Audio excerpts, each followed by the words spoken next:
नमस्कार दोस्तों, एक बार फिर मैं अपने YouTube channel live with Laxmikant पर आप सभी का हार्दिक स्वागत करता हूं। साथियों, हमारा भारतवर्ष तकरीबन 200 वर्षों तक अंग्रेज़ों की हुकूमत में रहा है। बहुत सारे अंग्रेज़ अफसर आए गए। कुछ ऐसे भी अधिकारी थे जो पूरी तरह से भारतीयता और भारतीय परिवेश में रच बस गए थे। ऐसे ही अधिकारियों में एक नाम है विलियम हेनरी स्लीमैन का, जो लखनऊ और जबलपुर दोनों शहरों को जोड़ते हैं। उस ज़माने में ठगी प्रथा एक कुख्यात कुरीत के रूप में मध्य भारत से लेकर लगभग पूरे हिंदुस्तान में व्याप्त थी, जिसके उन्मूलन की जिम्मेदारी विलियम हेनरी स्लीमैन को दी गई थी।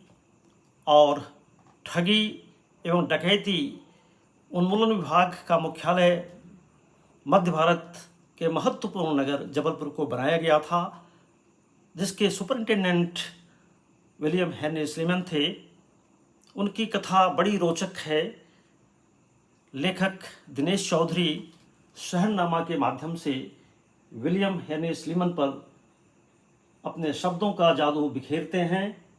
21 अध्यायों की इस किताब का एक अध्याय है ठगी एंड डकैती सप्रेशन डिपार्टमेंट और स्लीमैन। आइए इस कथा को सुनते हैं। जिंदगी में कुछ घटनाएं ऐसी भी घटती हैं कि सब कुछ असंभव अतार्किक सा लगता है, बिखरे बेतरतीब सपनों की तरह। फिर इनकी यादें जब चाहे जब दिलो दिमाग में दस्तक देने आ टपकती हैं, बेचैन करती हैं। इस बेकरारी का सबब कुछ समझ में नहीं आता।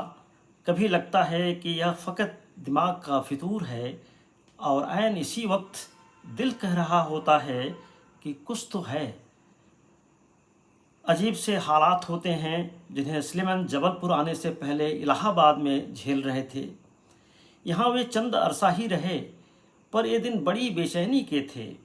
हाट बाजार में घूमते हुए अचानक ऐसा लगता कि कोई उनका पीछा कर रहा है।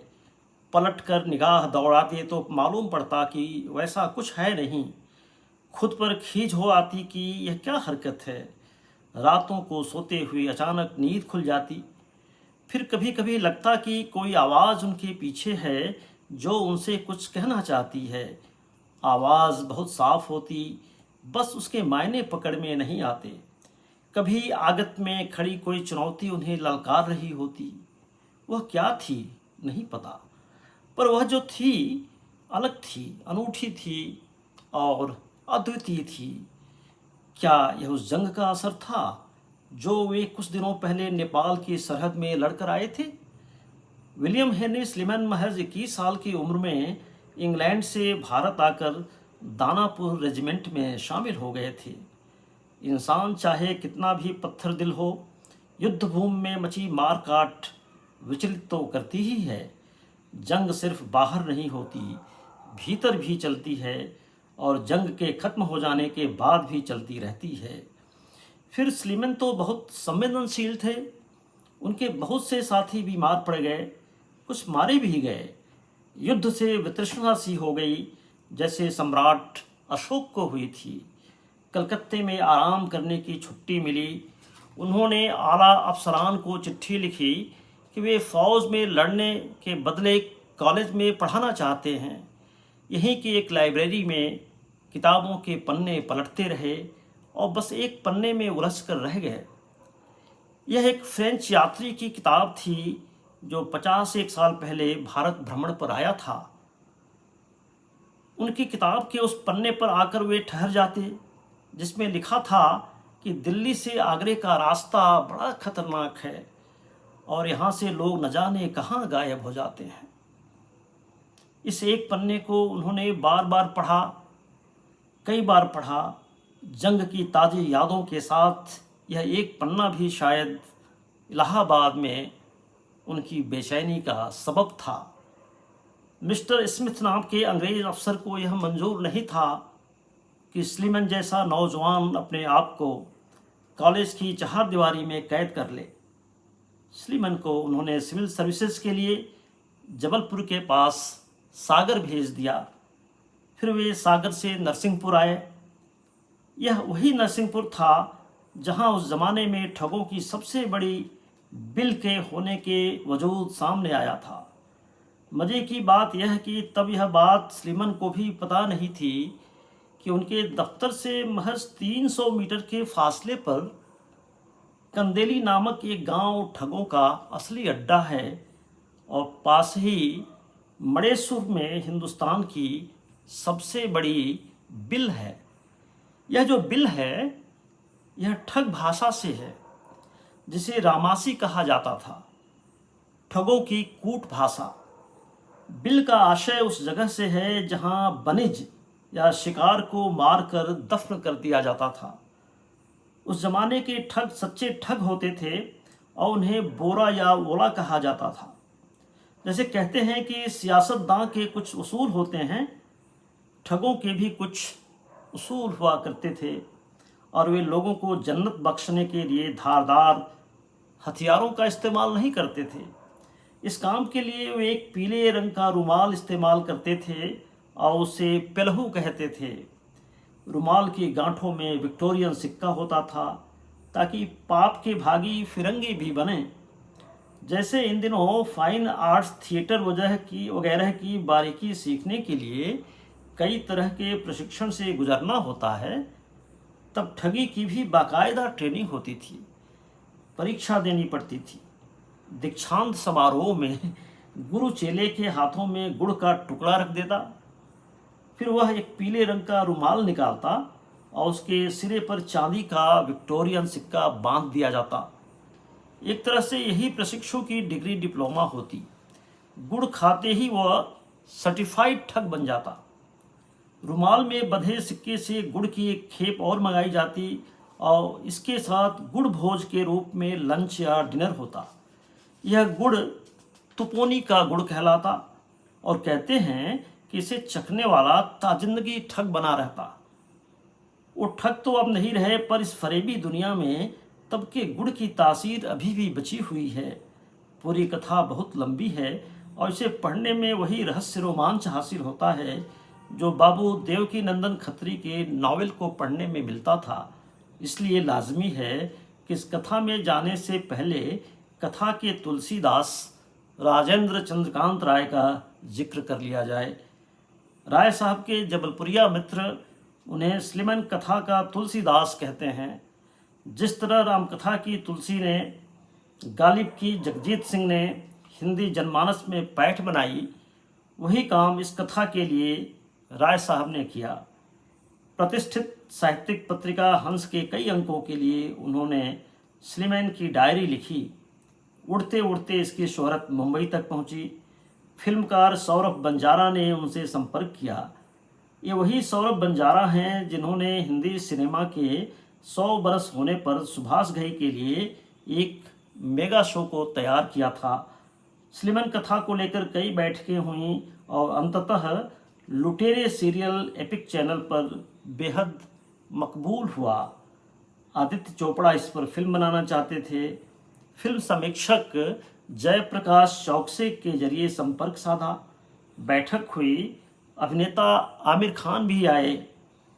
कथा पसंद आई, पर जैसा कि फिल्मी दुनिया में होता है, मूल कथा के बदले किसी विदेशी कथा को तरजीह दी गई और मुंबईया फिल्मों के मसाले का तड़का भी लगाया गया। फिल्म ठग्स ऑफ हिंदुस्तान औंधे मुख गिर पड़ी। कहते हैं कि जबलपुर वालों की उपेक्षा करने पर जबलपुरिया लोगों की हाय बहुत बुरी लगती है। बहरहाल तब जबलपुर के कमिश्नर मिस्टर मेलोनी हुआ करते थे। इन्हीं के नाम पर अब एक मोहल्ला मिलोनीगंज है। इनके एक सहायक जब कुछ लंबे समय के लिए छुट्टी पर गए तो उन्होंने सहायता के लिए नरसिंहपुर से स्लीमन को बुलवा लिया। जहां कमिश्नर का कार्यालय था, वहीं पास के मैदान में एक बहुत बड़ी शहादत हुई।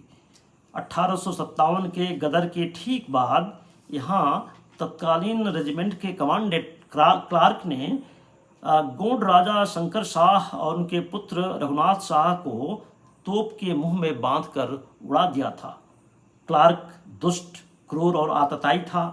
गदर के बाद अंग्रेज़ों ने भारतीयों पर और भी बहुत से जुल्म ढाए, पर जैसे काबुल में सब गधे नहीं होते, कुछ अंग्रेज भले भी थे। इन्हीं गिनती के लोगों में एक स्लीमन भी थे। मिस्टर मिलोनी की सहायता करते हुए एक दिन स्लीमन ने कमिश्नर कार्यालय की खिड़की से जो नज़ारा देखा, वही आने वाले दिनों में ठग और ठगी के साथ उनके बहुत बड़े काम का सबब बना। यही वह काम था जो इलाहाबाद में उन्हें बेचैन किए हुए था। आगे वे इस काम में इतने लिप्त हो गए कि उनके मित्र उन्हें विनोद में ठगी स्लीमन कहकर पुकारने लगे थे, जैसा कि अक्सर हिंदी सिनेमा में हो जाया करता है। आगे इस कहानी में भी एक मोड़ है। उन दिनों जबलपुर के आसपास गन्ने की खेती नहीं होती थी। ईख होते थे जो थोड़े पतले और लंबे होते हैं।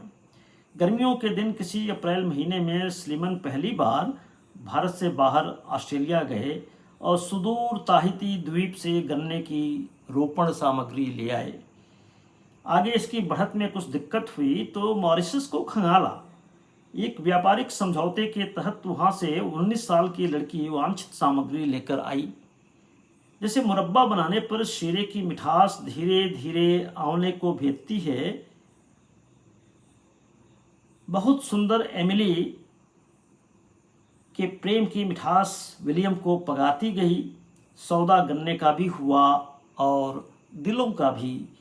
जबलपुर के आसपास गन्ने के खेत नज़र आने लगे और जबलपुर के क्राइस्ट चर्च में विवाह के बाद स्लीमन और एमिली साथ साथ।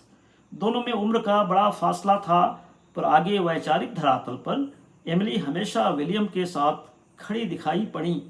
यह जिक्र बेहद ज़रूरी है कि विलियम के काम में एमिली का भी योगदान बराबरी का था। कमिश्नर कार्यालय के पास ही 3 दिनों से काफिला ठहरा हुआ था। मैली कुचैली वेशभूषा में ग्रामीण लोग, उन्हें संदेह में रोका गया था और कुछ न मिलने पर आगे निकलने के लिए कमिश्नर की मंजूरी बस मिलने ही वाली थी। तभी स्लीमन ने देखा कि सरकारी वर्दी में एक अर्दली काफिले के किसी यात्री से बात कर रहा है। अर्दली ने गोरे हाकिम को उनकी निगरानी करते हुए देख लिया। वह घबराया सा आया और स्लीमन के पैरों में गिर पड़ा। कभी उन्होंने ही उसे नरसिंहपुर में नौकरी पर रखा था, पर यह बात उन्हें याद नहीं थी। उसने कहा कि वह सुधर गया है। स्लीमन ने कुछ न जानते हुए भी अभिनय करते हुए कहा कि नहीं, तुम अब भी वैसे ही हो। धमकाया गया। राज खुला तो पता चला कि वह काफिला ठगों का गिरोह है, लेकिन तब तक कमिश्नर की अनुमति से उनकी रवानगी हो गई थी। काफिले को फिर से जबलपुर के पास माढ़ोताल नाम की जगह में घेरा गया। वापसी हुई।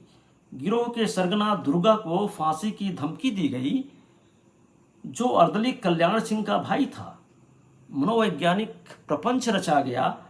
आखिरकार दुर्गा टूट गया और उसने कबूल किया कि वे सिवनी के रास्ते नागपुर से आ रहे हैं और लखनादौन के पास उन्होंने 5-6 लोगों की हत्याएं कर उनका माल असबाब लूट लिया है। स्लीमन रात को ही पुलिस दल के साथ रवाना हुए। 2 लाशें बिल से निकाली गईं और उन्हें ससम्मान कमिश्नर निवास के आगे धर दिया गया। दुर्गा और कल्याण से ठगों की मेथडोलॉजी के बारे में हैरत अंगेज कहानियाँ हासिल हुईं। स्लीमन को अब पता चला कि दिल्ली आगरा के रास्ते लोग कहाँ गायब हो जाते थे।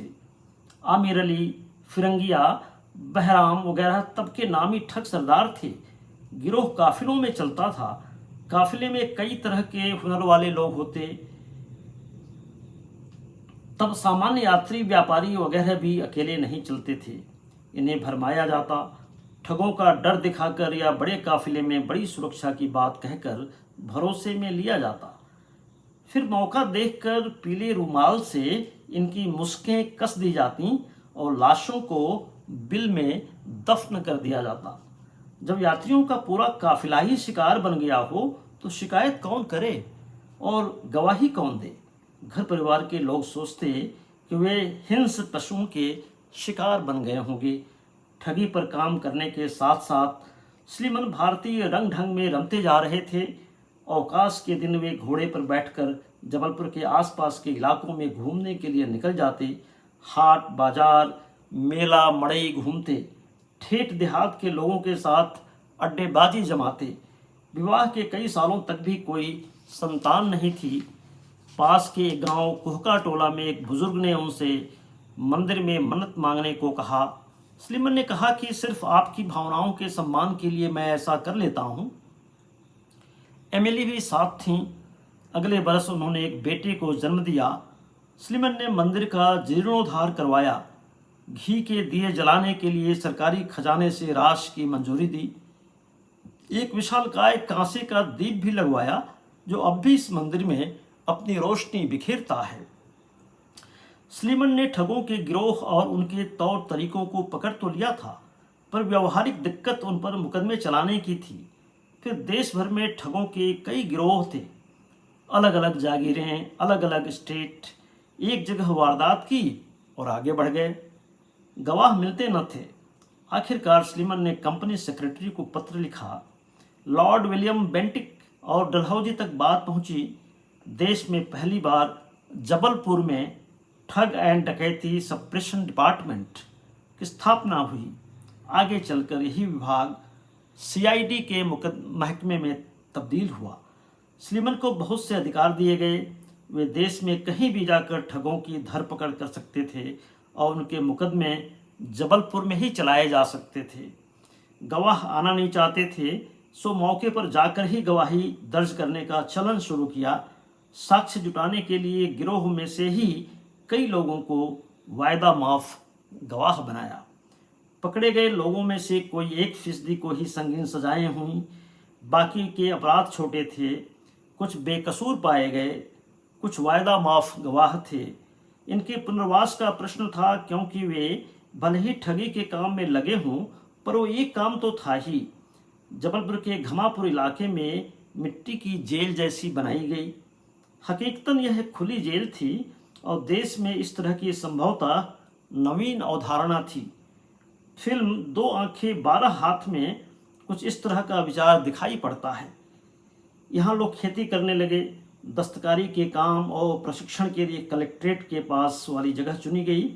इसे दरी खाना कहा जाता था और आजकल यहाँ होम गार्ड्स के कमांडेंट का कार्यालय है। यहाँ बनाई गई एक विशालकाय दरी को महारानी को तोहफे के रूप में भेजा गया और यह आज भी विंडसर में वाटरलू चैम्बर में मौजूद है। स्लीमन ने अपना लगभग पूरा जीवन ही भारत में बिताया। भारतीय न होकर भी भारत से उन्हें बेपनाह मोहब्बत थी। अपने कामों के जरिए वे कुछ मूर्त चीज़ें भी यहाँ छोड़ गए ताकि इस वतन से नाता हमेशा बना रहे। नर्मदा के झांसी घाट से गंगा किनारे मिर्ज़ापुर तक उन्होंने सड़क के दोनों किनारों पर ठगों के जरिए पेड़ लगवाए। इन पेड़ों के तने अब खूब मोटे हैं। ठगों द्वारा लगाए जाने के बावजूद ये कोई ठगी नहीं करते और आज भी राहगीरों को खूब घनी छांव देते हैं। विलियम आखिरी समय में रुग्ण हो गए थे। अपने देश वापस लौटना चाहते थे, नहीं लौट सके। समंदर की राह में ही उन्होंने प्राण त्याग दिए। शव को जल में ही विसर्जित कर दिया गया। समंदर की लहरों ने उनके अवशेषों को भारत के ही किसी तट पर ला पटका होगा। साथियों, शहरनामा जबलपुर के माध्यम से विलियम हेनरी स्लीमन पर यह एक कथा आपने सुनी। अगले किसी एपिसोड में शहरनामा जबलपुर के किसी और अध्याय को लेकर आपके समक्ष प्रस्तुत रहूँगा।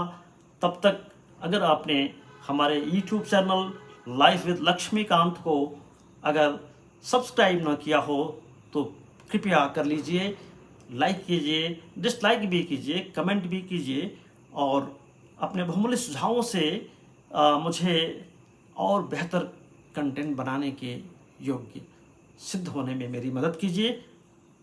तब तक अपना ख्याल रखिए। बहुत बहुत धन्यवाद।